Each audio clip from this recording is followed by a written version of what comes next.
রেলওয়ের এই লাইনটা শেষ হচ্ছে এখানে, আর এই হচ্ছে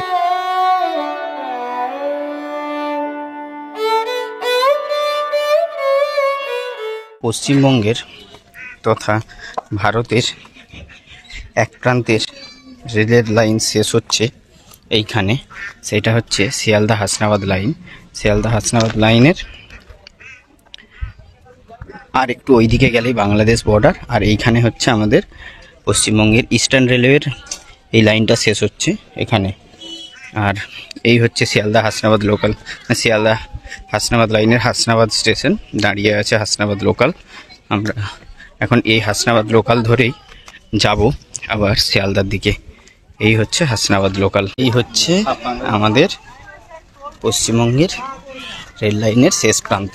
এখানে লাইন শেষ হচ্ছে, দেখতেই পাচ্ছেন।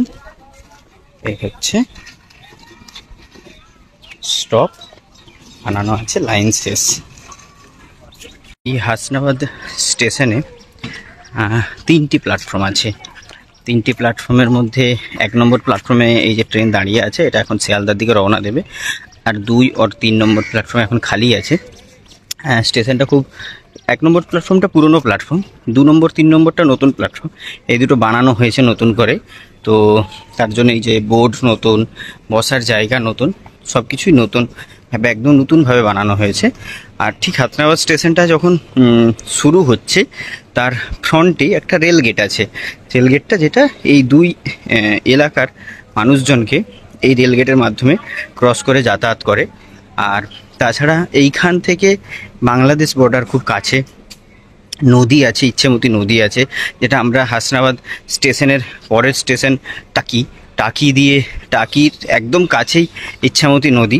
তো ইচ্ছামতি নদী থেকে আমরা ওই পারের বাংলাদেশ বর্ডার দেখতে পাই। ওই পারে বাংলাদেশের মানুষজন ইচ্ছামতি নদীতে আসে, আমাদের মানুষজন ইচ্ছামতি নদীতে যায়। এবং দুর্গাপুজোর সময় বাংলাদেশের দুর্গা ঠাকুর ইচ্ছামতি নদীতে ভাসানো হয়। এবং পশ্চিমবঙ্গের বা বাংলার, আমাদের এই পার বাংলার দুর্গার ভাসানটাও ঠিক ওই ইচ্ছামতি নদীতেই হয়। তখন এক অভূতপূর্ব দৃশ্য দেখতে পাওয়া যায়।